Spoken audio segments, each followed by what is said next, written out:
사도신경과 함께 예배를 시작하도록 하겠습니다. 다 함께 고백하겠습니다. 나는 전능하신 아버지 하나님, 천지의 창조주를 믿습니다. 나는 그의 유일하신 아들 우리 주 예수 그리스도를 믿습니다. 그는 성령으로 잉태되어 동정녀 마리아에게 나시고 본디오 빌라도에게 고난을 받아 십자가에 못 박혀 죽으시고 장사된 지 사흘 만에 죽은 자 가운데서 다시 살아나셨으며 하늘에 오르시어 전능하신 아버지 우편에 앉아 계시다가 거기로부터 살아있는 자와 죽은 자를 심판하러 오십니다. 나는 성령을 믿으며 거룩한 공교회와 성도의 교제와 죄를 용서받는 것과 몸의 부활과 영생을 믿습니다. 아멘. 공감하시네 라는 찬양으로 나아가도록 하겠습니다.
세상을 사는 듯이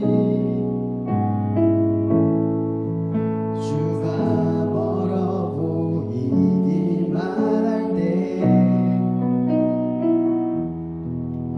우리는 바라보아야 하네. 우리에게 오셨던 그 주님을 다시 한번 혼자서만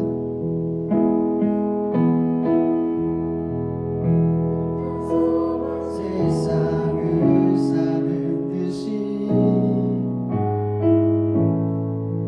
주가 멀어 보이기만 할 때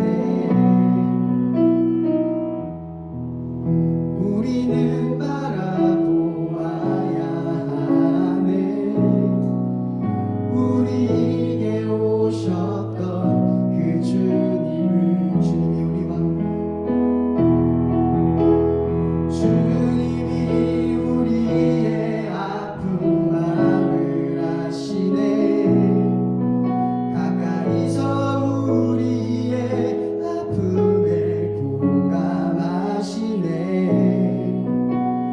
우리 가운데 찾아오셨던 그 주님이 우리의 모든 상황에 공감하시네.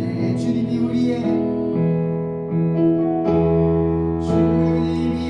우리의 아픈 마음을 아시네.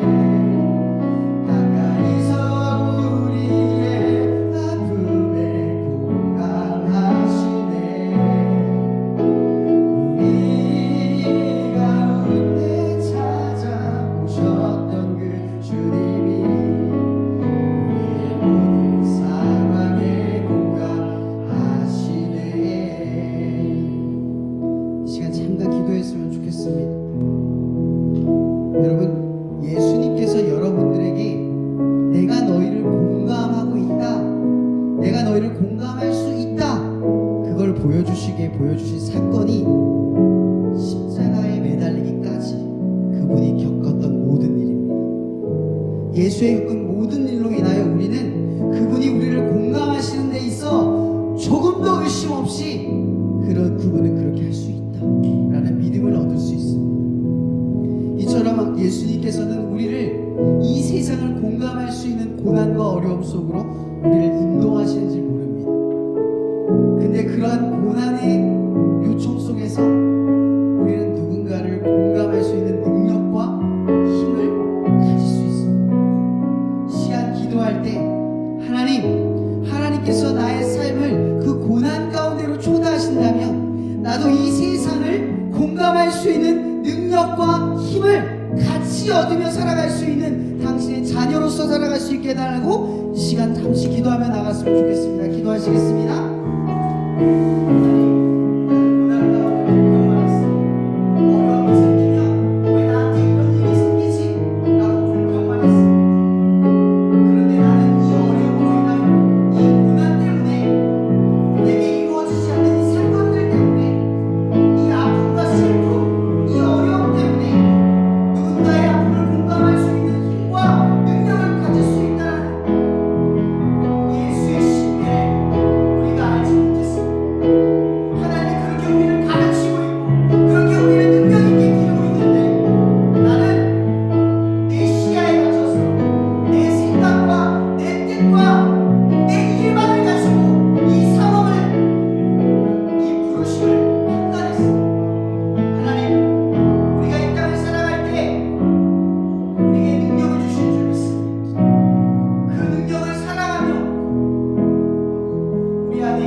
오셨던 그 주님이 우리의 모든 상황에 공감하시네.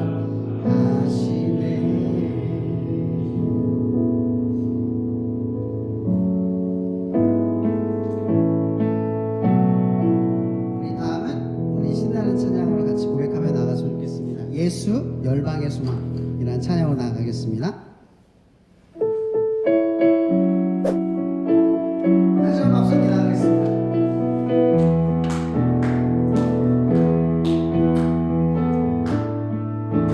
열방의 소망 예수 열방의 소망 예수 우리의 위로자 주는 온 땅의 영원한 소망 예수 어둠 속의 빛 예수 어둠 속의 빛 예수 변함없는 진리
어떤 패턴인 것 같아요.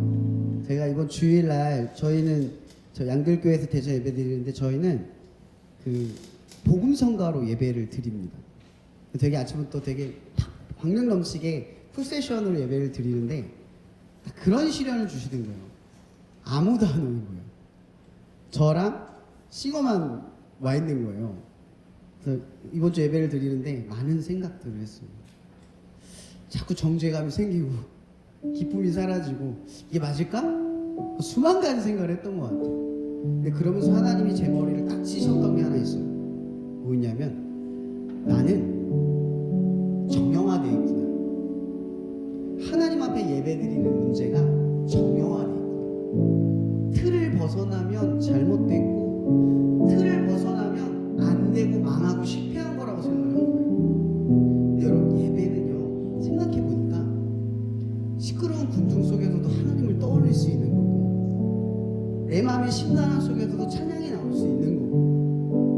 애들이 교회에서 애들이 뛰어놀고 PPT가 틀려도 하나님께 집중할 수 있는 거더라고요. 하나님을 딱 치시는 거예요. 정형화된 내 모습, 규격화된 내 모습. 예배란 온전히 하나님께 집중하는 행동입니다. 그러면서 하나님이 저에게 가르쳤던 것 같아요. 근데 그때 늦게 막 팀원들이 와서 타협을 할 뻔했어요. 그냥 이대로 설까? 근데 하나님이 저한테 딱 얘기하셨어요. 오늘은 다 내려놓고 나한테만 집중해라. 그래서 AR로 틀어놓고 예배를 드리는데, 저는 모르겠어요. 드리는 분들은 잘 모르겠는데 저는 너무 은혜가 되는 거예요. 오늘은 내가 그동안 누려왔던, 생각했던 모든 형식과 방식이 다 없어지고 나니까 오로지 하나님에게 집중만 해야겠다. 내 마음이 지금 흔들리는 상황 속에서 하나님에게만 집중해야겠다. 그런 생각만 가득하더라고요. 비로소 좀 깨달았던 것 같아요. 이게 예배지. 나는 그동안 예배를 드린 게 아니라 예배를 드린 척 했는지 모르겠다. 우리 마지막으로 찬양 고백할 때는 하나님이 너를 엄청 사랑하신대 라는 곡으로 나갔으면 좋겠습니다.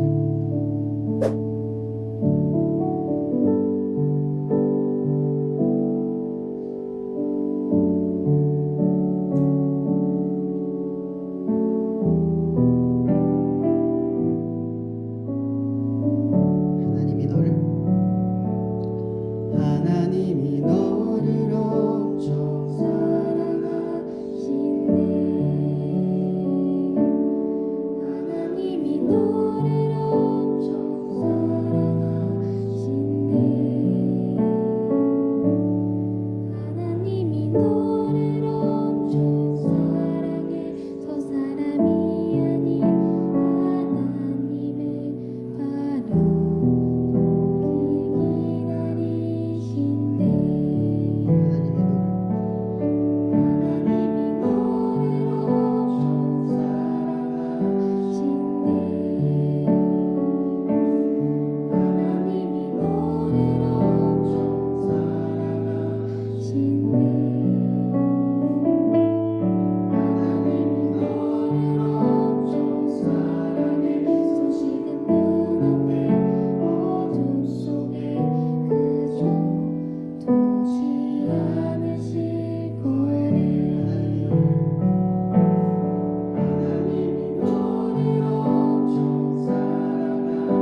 이 시간 우리 김효 교수님 나오셔서 대표 기도해 주시겠습니다.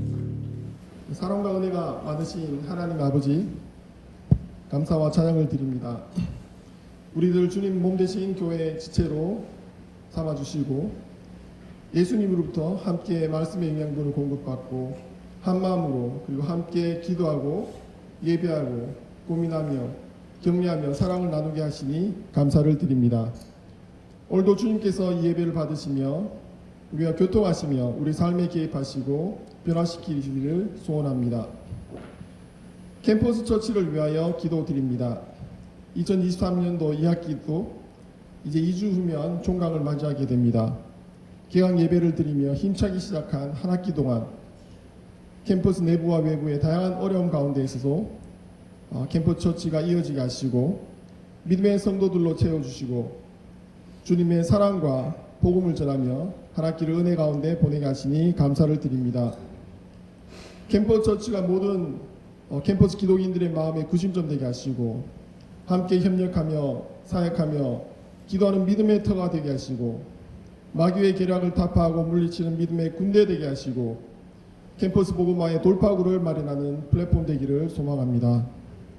또 다음 학기에는 캠퍼스 처치 예배가 캠퍼스 구성원들에게 더 많이 알려지게 하시고 주님 보시기에 더 기뻐하시는 아름다운 캠퍼스 처치와 우리들 모습 되기를 소원합니다.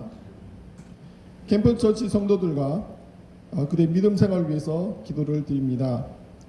캠퍼스 기독인들의 삶이 주변 사람들에게 기쁨을 전하는 삶 되게 하시고 우리의 구원과 하나님의 인도하심의 결과를 믿고 신뢰하는 기쁨이 주변 사람들에게 은혜롭게 잘 전달될 수 있게 주님께서 인도하여 주시옵소서. 캠퍼스 내에서 정신질환과 질병으로 고통받고 있는 사람들을 치유하여 주시고 생명의 길 그리고 기쁨의 길로 인도하여 주시옵소서. 하나님의 충만하심으로 충만하게 된 모든 캠퍼스 구성원 될 수 있기를 소망합니다. 예수의 역사심과 살아계심의 증거가 캠퍼스 곳곳에 드러나는 캠퍼스 되게 하여 주시옵소서. 한국교통대와 중국대와의 통합이 진행되고 있습니다. 캠퍼스 구성원들 간의 합의가 잘 이루어지도록 주님께서 인도하여 주시고 총장님 리더십 아래 학교에 진행하는 모든 것들이 잘 추진되게 하여 주시옵소서. 사람의 마음에는 많은 계획이 있어도 오직 여호와의 뜻만이 완전히 서리라 하신 말씀처럼 우리가 잘 계획하고 추진하되 주사위가 무릎에 던져질 때 모든 결정을 내리시는 하나님 믿고 나가게 하여 주시옵소서. 하나님의 뜻대로 이루어지게 하여 주시옵소서.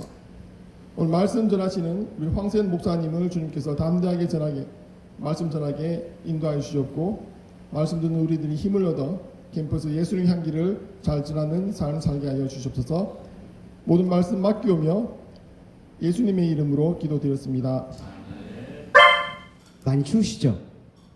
많이 추우실 거예요. 저 지금 손이 시렸거든요. 우리가 이렇게 추운 가운데 하나님 때문에 뭔가 겪는 일이 있어서 좀 소중하다는 생각이 들기도 듭니다. 여기 이 자리에 어떤 메리트나 매력이나 얻을 일이 있어서 온 게 아니잖아요. 여러분 다 하나님 때문에 오신 거죠. 하나님께서 그 마음을 기회 받으실 줄 믿고 여러분의 삶에도 그런 삶의 흔적들이 넘쳐나게 축복해 봅니다. 우리 말씀을 읽어볼 텐데요. 사무엘상 4장 1에서 11절 제가 카톡 본문에 올려놨거든요. 사무엘상 4장 1에서 11절 말씀을 교독해서 읽어볼게요. 제가 먼저 읽고 여러분이 나중에 읽고 이런 식으로 읽겠습니다. 제가 먼저 읽겠습니다. 사무엘의 말이 온 이스라엘에 전파되니라. 이세일은 나가서 블레셋 사람들과 싸우려고 에베네셀 곁에 진치고 블레셋 사람들은 아벡에 진쳤더니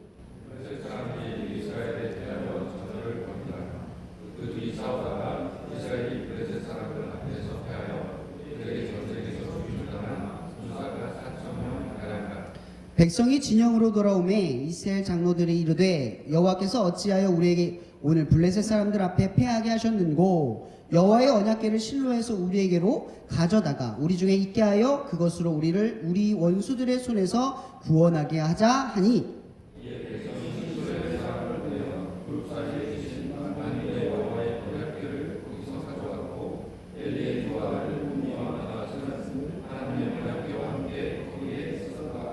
여호와의 언약궤가 진영에 들어올 때에 온 이스라엘이 큰 소리로 외치매 땅이 울린지라.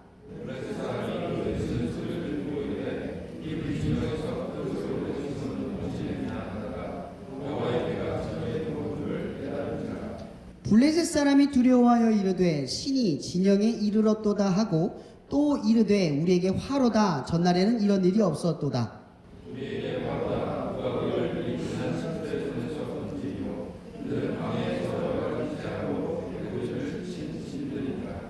너희 블레셋 사람들아 강하게 되며 대장부가 되라. 너희가 히브리 사람의 종이 되기를 그들이 너희의 종이 되었던 것 같이 되지 말고 대장부 같이 되어 싸우라 하고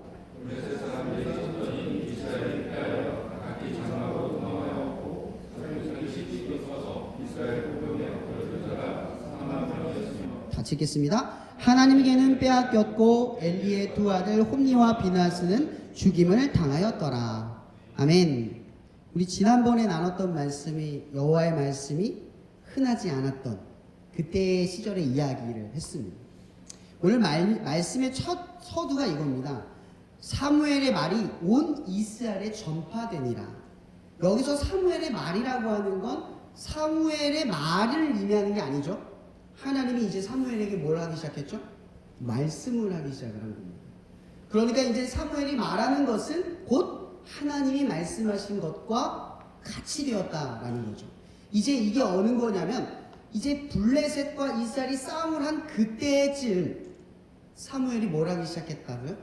말을 하기 시작했다는 거죠. 하나님의 말씀을 드디어 말하기 시작했다라는 겁니다. 한 번도 그런 적이 없었는데 이제 시작을 했다는 겁니다. 근데 그 시작이 있는 시점에 이런 일이 벌어진 거죠. 오늘 말씀의 주제는 매너리즘입니다. 내가 매너리즘이 무슨 뜻인가 해서 사전 정의를 많이 찾아봤는데 이게 르네상스 시대의 이야기더라고요. 화가들, 예술가들이 자기 복제를 하면서 독창성과 새로운 것들의 발견을 못하게 되는 그런 것들을 매너리즘이라고 합니다. 그러니까 뭔가 어떤 행동을 반복은 하는데 아무것도 개진이 안 되어 있는 것, 혹은 무언가를 하긴 하는데 그것에 대한 어떤 생각에 기반을 두지 않고 그냥 따라가는 것들, 이런 걸 매너리즘이라고 하는 거예요. 그러니까 매너리즘은 그냥 습관화돼 버리는 거죠. 결과물이 독창적이거나 어떤 뭐라고 하죠? 원하는 것들이 전혀 이루어지는 것처럼 보이지만 실제로는 아무것도 아닌 가치가 없는 결과물들을 의미한다라는 겁니다. 제가 이런 생각을 한번 해봤어요. 신앙적 매너리즘은 뭘까요? 신앙적 매너리즘. 이게 세상에서는 이 단어를 매너리즘은 우리가 하는 삶에 어떤 매너리즘에 빠져서 더 이상 진척을 못할 때 매너리즘이라고 이야기하거든요. 아무리 해도 결과물이 안 나와요. 아이디어가 솟지 않아요. 한해 박힌 것들 때문에 독창성이 사라져버려요. 이런 매너리즘은 보통 이제 창작 계열에 있는 사람들이 많이 느낄 거예요. 신앙적 매너리즘은 뭘까요? 예를 들면 이런 것들이겠죠. 예배를 드리는데 뜨거움이 사라지고, 기도는 하는데 뭔가 하나님과의 교제가 사라지고, 말씀을 읽는데 흥미가 사라지고, 뭔가 신앙적인 행동은 반복은 하는데 내 신앙은 고취감이 사라져버려요. 그래서 뭔가 하나님 앞에 나를 조명하는 목적성은 사라져버리고 그냥 무감각하게 쫓기만 하는 상태. 그러니까 어쩌면 이런 거예요. 겉으로는 멀쩡하지만 속으로는 아무것도 아닌 상태. 이게 신앙적 매너리즘이라는 거죠. 여러분들에게 고난이란 뭘까요? 믿음을 갖기 전에 고난은 아마 삶의 문제였을 거예요. 근데 신앙인들, 그러니까 내가 이제 예수를 믿기로 시작한 이후부터 생긴 고난은 뭐죠? 가장 큰 고난은 하나님을 믿기지 못하고 하나님 없이도 잘 살고 있는 내 삶. 거기에 매너리즘이 있는 거예요. 거기에 익숙해져 버리는 이런 위험성이 따르는 거죠. 근데 희한한 건요, 내면에 생기는 고난, 이 위험성은 즉시 표면적으로 나오지는 않아요. 근데 가장 결정적인 순간에 우리를 증명할 때 나타나죠. 제가 문득 생각을 해봤어요. 그럼 하나님의 백성이 된다라고 하는 건 내가 하나님을 믿기로 시작하면 바로 하나님 백성이 되는 게 아니죠. 그냥 정체성, 그러니까 내가 이제 하나님의 백성이다 라고 하는 선포 속에서 시작을 하는 거예요. 이제 앞으로 하나님의 백성이 되어가는 과정은 앞으로의 일이 돼버리는 거예요.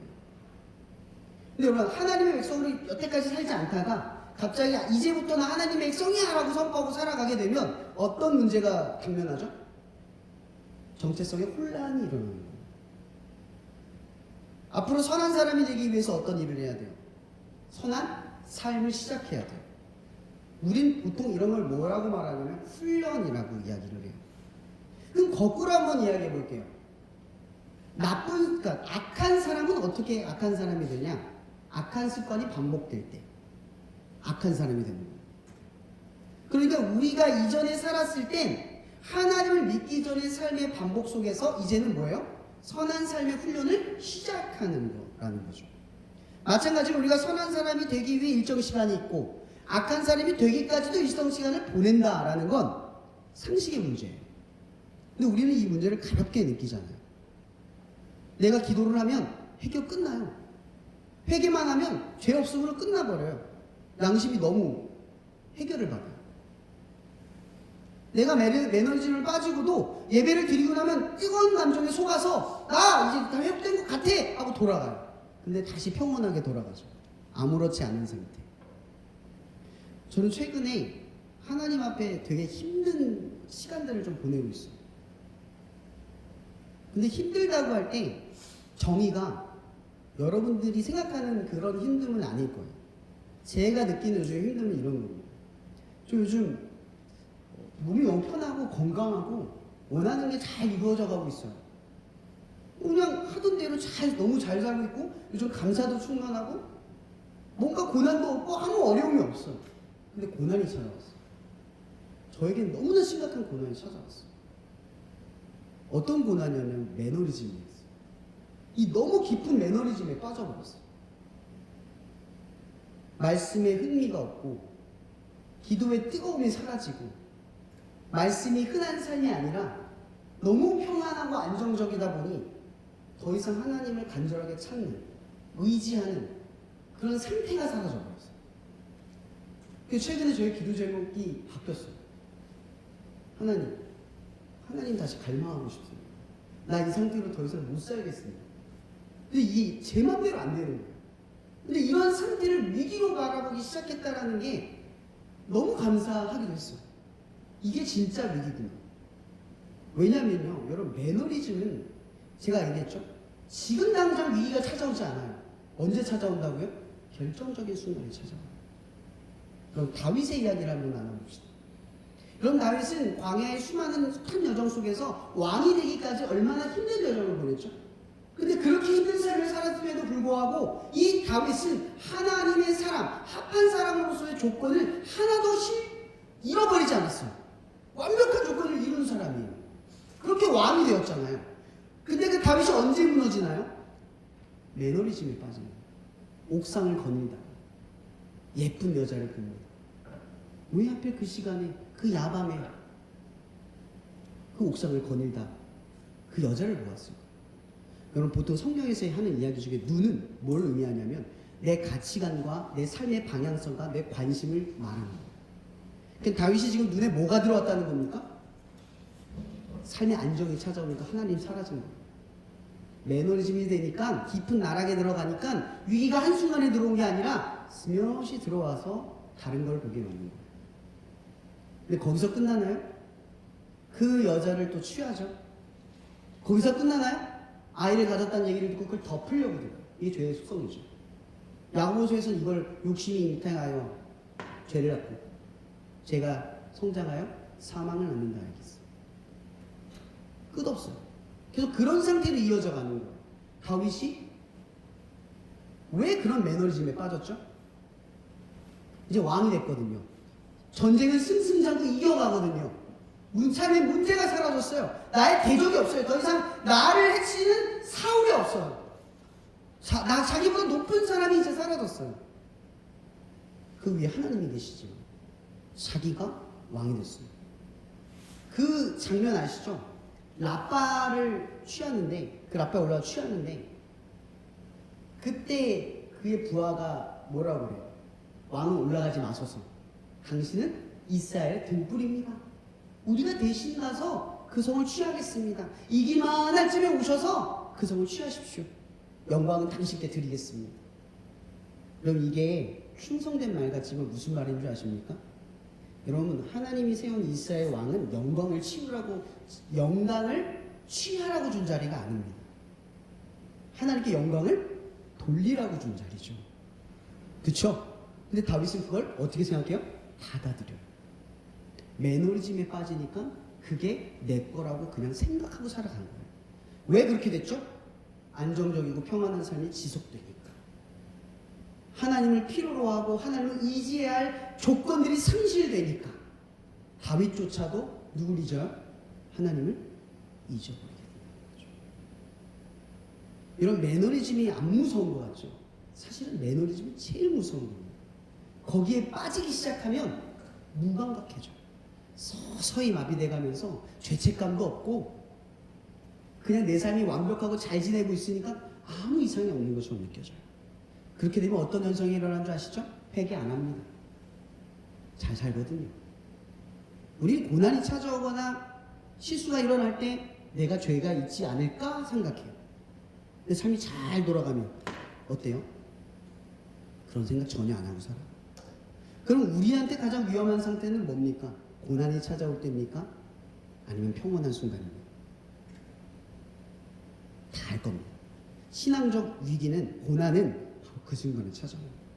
더 이상 하나님에 대한 의지, 갈망, 하나님을 간절하게 매달리고 싶은 심정, 이 뜨거움이 사라진 상태로 그냥 살아가 버리는 우리의 습관성 죄악이 생길 때, 그때가 위험한 때라는 거죠. 근데 그리스도인들은 끊임없이 이걸 자각해야 돼요. 여러분, 사도 바울이 뭐라고 이야기합니까? 나는 날마다 죽노라. 왜 매일 죽으려고 노력하죠? 하나님 앞에 나를 존용하는 삶, 그걸 놓치지 않는다는 거죠. 안정적인 기반. 사도 바울이 또 이렇게 고백합니다. 나는 부할 때, 나는 가난할 때에도 일체의 비결을 배웠다. 여러분, 여기서 일체의 비결을 배웠다라는 말이 무엇입니까? 난 언제든지 하나님 앞에 서는 것만을 배웠다. 가난할 때도 그랬고, 부자일 때도 그랬고, 잘 될 때도 그랬고, 안 될 때도 그랬다. 이 얘기를 하는 거예요. 여러분, 본문으로 한번 돌아가 볼게요. 이 본문의 스토리는 어떤 거냐면, 여러분, 이 사무엘과 사사기와 여호수아는 살짝 크로스 겹쳐서 보시면 돼요. 아직 어디예요? 이스라엘 땅, 가나안 땅을 정복하기 전이에요. 정복해가는 지점들이에요. 아직 완벽하게 정복하지 않아서 이런 문제가 일어나는 겁니다. 아직 진행 중이라는 거죠. 그래서 이 사무엘을 사사라고도 표현을 하는 거예요. 사사기가 연결되어 있는 거죠. 그 안에 뭐가 있어요? 묻기가 있는 거예요. 하나님의 태도가 숨어져 있는 거죠. 자, 근데 이 배경을 한번 이야기를 해볼게요. 여호와의 말씀이 이스라엘 통해서 이제 곧 하나님의 말씀이 선포되는 그때쯤에 블레셋과 이스라엘 간의 충돌이 일어나는 거예요. 자, 그런데 이 싸움이 일어나는데 문제는 이거예요. 그럼 이스라엘은 가나안 땅을 정복했어요. 정복하는 중이죠. 근데 그들의 승리는 그들의 전술과 전략과 경험 때문인가요? 성경을 읽어보면 아실 거예요. 그들에게는 전술과 전략과 경험이 없어요. 심지어 철 무기를 만들 수 있는 기술조차도 없는 게 이스라엘이에요. 그러니까 이스라엘이 사울 왕 때도 사울 왕만 칼을 차고 다녔어요. 근데 그 이스라엘이 전쟁에서 계속 승승장구했잖아요. 그죠? 그러면 상식적으로 이스라엘 사람들이 이걸 어떻게 생각해야 되냐면, 이 모든 전쟁은 누가 이기겠다? 하나님이 이기겠다로 알고 있어야 돼요. 그리고 오늘 그래서 여호와의 궤를 가지고 오는 거예요. 왜냐면 지금 기세에 눌렸거든요.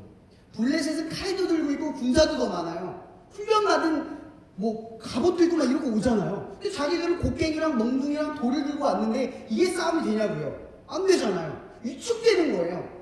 그래서 머리를 쓰는 거죠. 뭐예요? 여호와의 궤를 우리 진영 가운데로 가지고 오면 하나님이 우리를 어떻게 해요? 이기게 할 것이다. 굉장히 신앙적인 것처럼 보이죠? 근데 이런 거예요. 보세요. 홈리와 비느하스가 가지고 온대요. 여러분, 홈리와 비느하스 이 언약궤를 가져올 만한 인물인가요? 성경에? 여러분, 이건 뭘 의미하냐면 여호와의 언약궤를 가져올 사람이 타락했다는 건, 그걸 타락한 사람이 가져온다는 것조차도 모르는 사람들이 그 언약궤를 바라고 있었다는 거예요. 영적인 시각 자체가 없는 거예요. 마땅한 사람이, 거룩한 사람이 끌고 오는 게 아니에요. 형태만 취하고 있는 거죠. 또 하나 뭐냐면 여호와의 언약궤. 그러니까 그들은 평소에 여호와의 언약궤를 찾은 적이 없어요. 근데 언제 찾은 거예요? 자기들이 불리하는 거예요. 여러분, 필요할 때 하나님을 찾는 건 굉장히 위험한 신앙이에요. 그게 좋은 신앙 같죠. 그때만 주님 절박하게 찾으면 괜찮을 것 같죠. 되게 위험한 겁니다.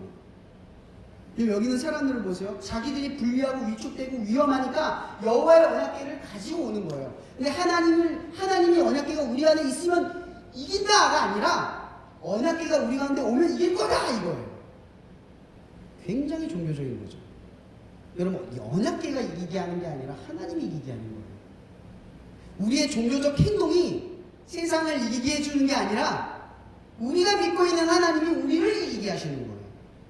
근데 늘 필요할 때만 하나님을 찾는 사람들은 여호와의 언약궤, 그러니까 신앙적 충족감만 있으면 이길 수 있다. 큐티하면 잘 된다. 기도만 하면 이긴다. 예배만 잘 드리면 성공한다. 이런 말을 하는 거죠.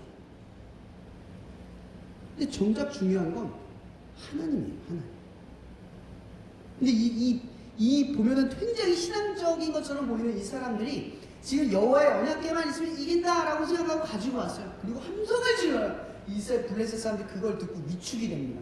아니, 큰일 났다. 이스라엘을 여태까지 이기게 하신 하나님이 언약궤가 저 진영 안에 왔대. 위축돼 버리는 거예요. 그래서 오늘 본문에 9절에 너희 블레셋 사람들아 라고 소리 지르면서 정신 개벽을 하는 거예요. 블레셋 사람들이. 이러다 지겠거든요.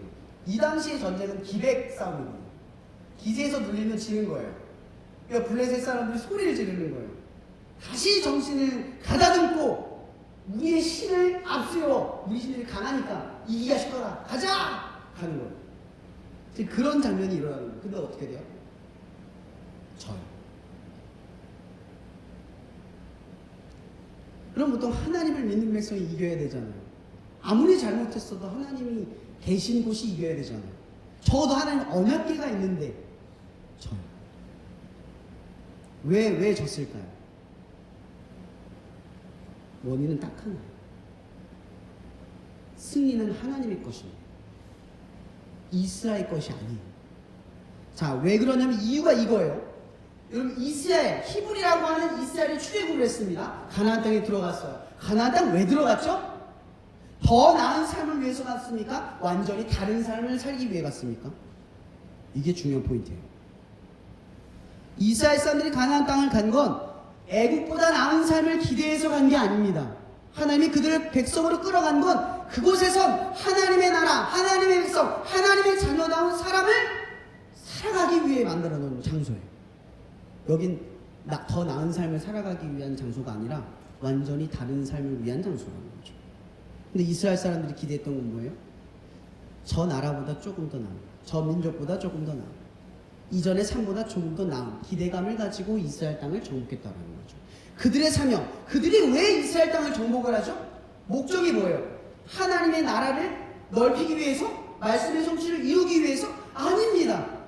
그들이 그 땅을 성취하는 건 말씀대로 살아가기 위해서입니다. 말씀이 그렇게 했기 때문에.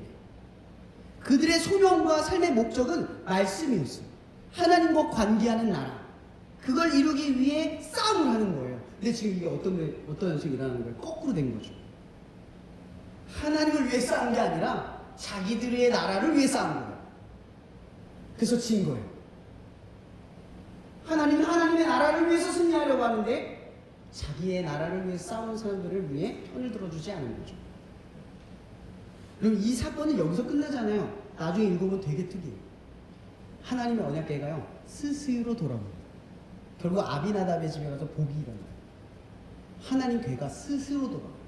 이게 왜 이 상징이 주는 게 뭔지 아십니까? 여러분, 옛날에 기독교가 과학을 굉장히 박해했을 때가 있습니다.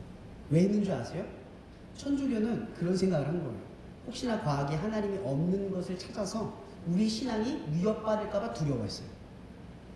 그래서 과학을 그렇게 핍박을 한 거예요. 근데 이걸 거꾸로 한번 생각해 볼까요? 여러분, 만약 과학 때문에 우리의 신앙이 잘못됐다라고 판명되는 게 두려우면 하나님 믿는 게 맞아요? 여러분, 하나님을 우리가 보호하는 게 아니에요. 하나님이 우리를 보호하는 거지. 여러분, 우리가 믿음을 지키는 게 아닙니다. 믿음이 우리를 지키는 거죠. 우린 자꾸만 그걸 거꾸로 생각해요. 하나님을 위해 싸운다고는 말하지만 하나님을 향한 목적성은 다 잃어버려요. 매너리즘에 빠져버려요. 익숙한 반복만 일어나지만 하나님을 위한 무언가가 더 일어나지 않아요. 자꾸만 우리 머릿속에 뭐가 있냐? 더 나은 정도의 삶을 꿈꾼다는 거죠. 지금보다 더 나은 삶. 근데 여러분 기억하세요. 복음의 삶은 완전히 다른 삶을 살아가는 겁니다. 하나님의 백성다운 삶, 하나님의 자녀다운 삶을 살아가는 거죠. 여러분, 예수 믿으면 뭐 취업 잘 되고 좋은 대학 가고 좋은 가정 이루고 좋은 배우자 만나고 남들보다 조금 더 나은 삶을 꿈꾸기 위해 예수 믿으십니까? 복음은 우리에게 그걸 말해주지 않아요. 복음이 우리에게 말해주는 건 하나님의 백성이 되는 순간 너희를 하나님의 백성으로 뒤바꾸겠다.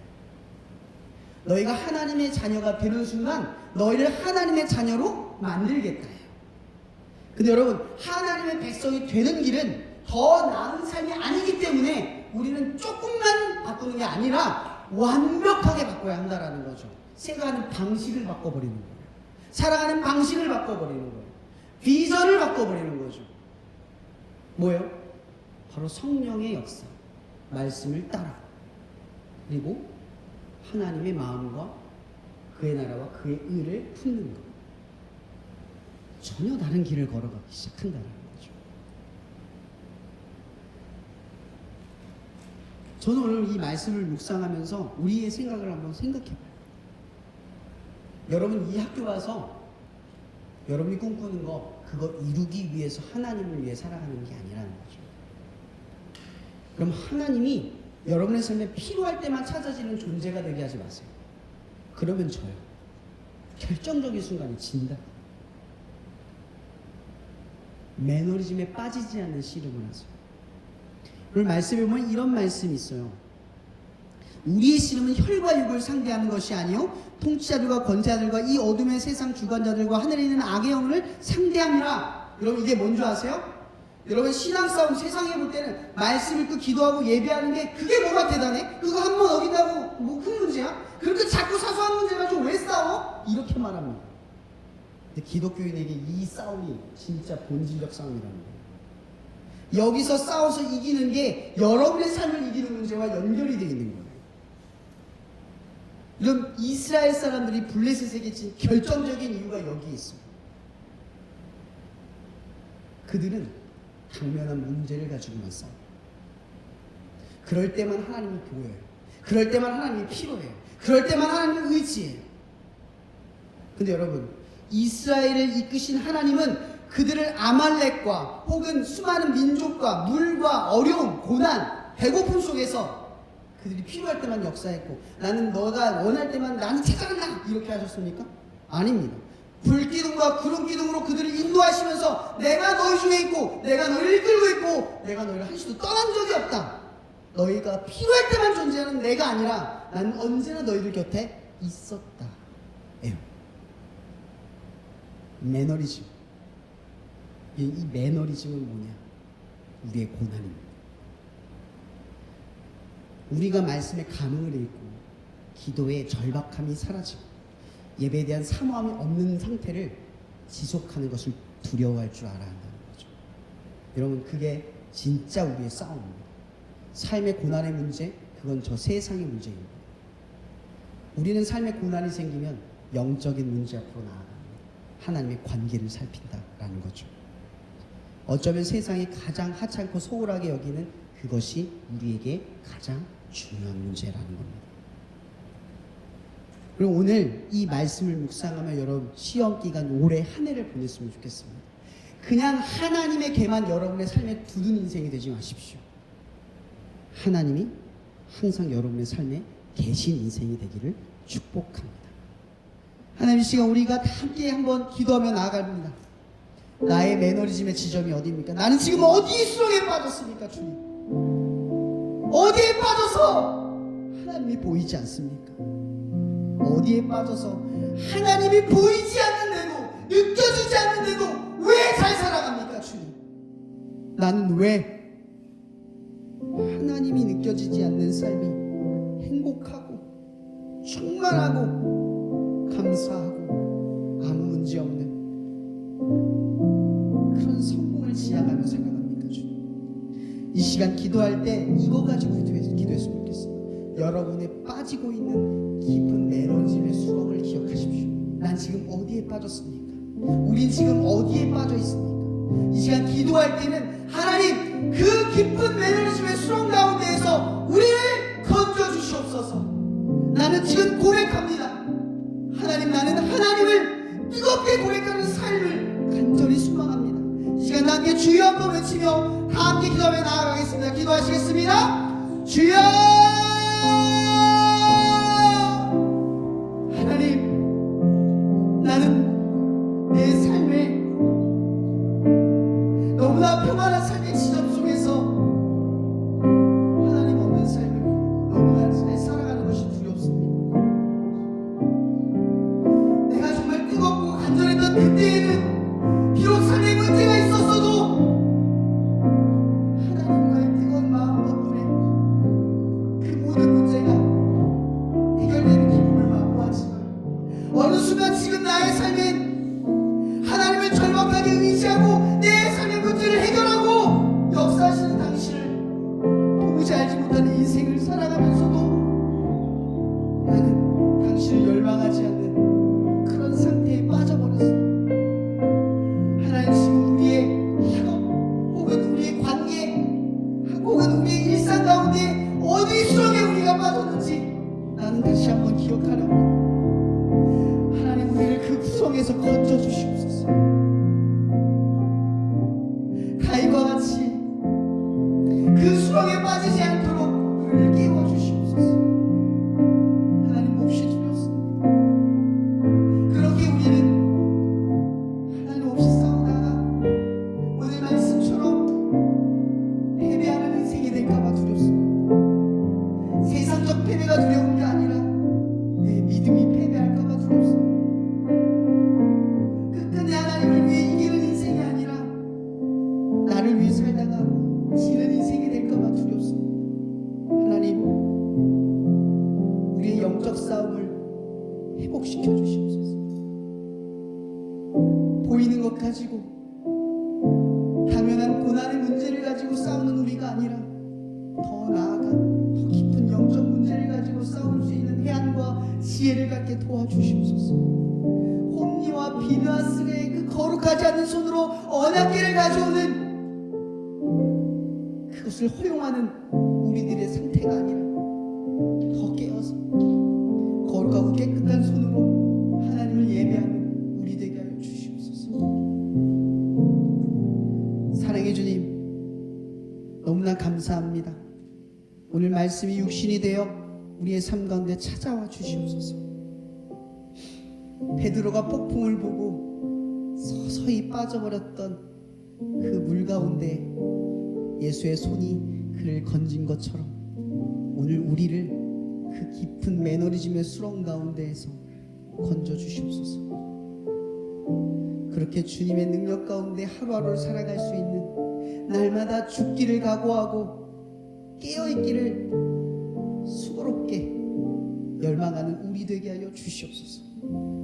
주님께 우리의 모든 삶을 위탁하오며 살아계신 예수님의 이름으로 감사하며 기도합니다. 봉헌 기도와 강구를 해주시겠습니다. 네, 봉헌 기도 드리겠습니다.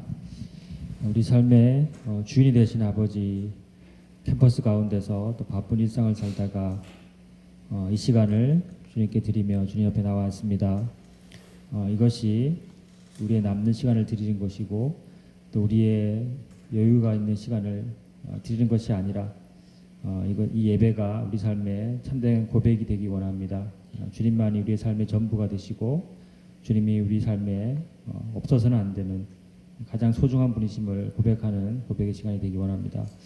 주님, 신앙적인 매너리즘에 빠지지 않게 해주시고 또 우리가 예배를 드리는 것 자체로 스스로 만족하며 그 충족감으로 살지 않게 해주시고 우리 삶의 일상의 모든 부분이 하나님을 느끼며 또 하나님과 동행하는 삶이 될 수 있도록 남은 학기도 인도하여 주시옵소서.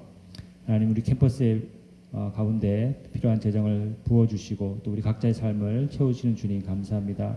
우리가 주님께 작은 것을 드리지만 그것이 우리 신앙의 표현이 되기 원하고 하나님만이 우리의 모든 것이 되시고 주님이 주시는 모든 것으로 우리가 살고 있음을 고백하는 고백이 되기 원합니다.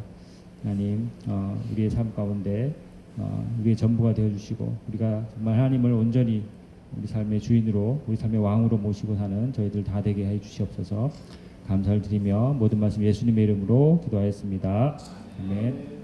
네, 오늘 13주차 예배에 오신 우리 모든 분들 주님의 이름으로 환영합니다.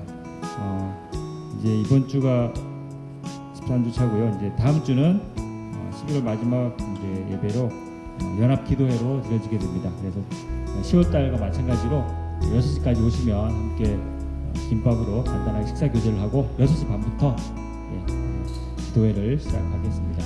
아마 15주차가 마지막 예배가 될 것 같습니다. 12월 5일이 종강 캠퍼스 처치 화요 저녁 예배는 종강 예배가 될 것 같고요. 그 다음 주차는 이제 점심 때 아마 교직원 예배, 학생들은 이제 방학이 되고 나서 시험 기간입니다. 교직원 예배가 될 것 같고 그리고 12월 14일은 저녁 7시에 충북기도 교수회 연합 예배가 있습니다. 그래서 우리 캠퍼스에서 진행하기 때문에 장소는 지금 멀티 예술이 아니고 다목적 강실 7시고요.